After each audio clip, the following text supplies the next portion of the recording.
ভাই তারেক রহমানের ভোটার হওয়া নিয়ে কোনো আলোচনা হয়েছে কি? কোনো সংকট নাই। আলোচনা হয়েছে কিনা? এগুলো আমার এইটা নিয়ে আলোচনারও কিছু আছে বলে আমি মনে করি না।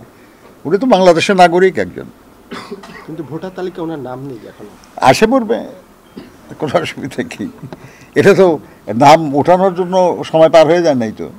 তো আপনার যারা প্রবাসী বাংলাদেশি যারা, তারাও আমাদের সঙ্গে কিন্তু এই ব্যাপারটা নিয়ে কন্টিনিউয়াসলি যোগাযোগ করতেছে যে তারা ভোটার হতে চায়, কিন্তু তাদের তো ন্যাশনাল আইডি নাই, অতএব ভোটার হতে পারছে না, অতএব আমাদের তার পাসপোর্টকে যেন বিবেচনায় নেওয়া হয়। আপনি এখানে খেয়াল করতেছেন যে 1,76,000 অলরেডি হয়ে গেছে। এটা তো সংখ্যা মোটামুটি বেশি মনে হয়, কিন্তু বিদেশে যে পরিমাণ বাংলাদেশি নাগরিক আছে সেই তুলনায় কিন্তু এটা মানে লিটল মোর দ্যান 1%, বুঝছেন না? কাজে আমরা চাচ্ছি আরও অনেক অনেক বেশি প্রবাসী বাংলাদেশিরা ভোটার হোক।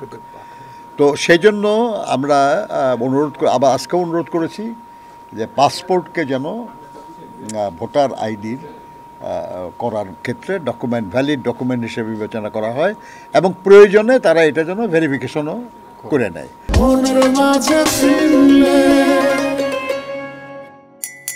এটাতে আমাদের আপত্তি নাই, কিন্তু ওটাকে রিকগনাইজ করা as a valid document, basic document. এটাকে কি আপনারা ভোটার আইডি বিকল্প হিসেবে দেখতে চান?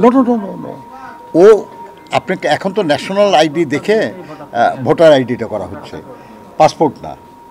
কিন্তু আমরা বলছি সবার তো ন্যাশনাল আইডি নাই, কিন্তু বিদেশে যারা গেছে তাদের সবারই কিন্তু পাসপোর্ট আছে, তাই না? তো সেই জন্য এই পোস্টাল ব্যালটের ব্যাপারে যে রেজিস্ট্রেশনটা, সেই রেজিস্ট্রেশনটা পাসপোর্ট দেখেও যেন করা হয় আর কি।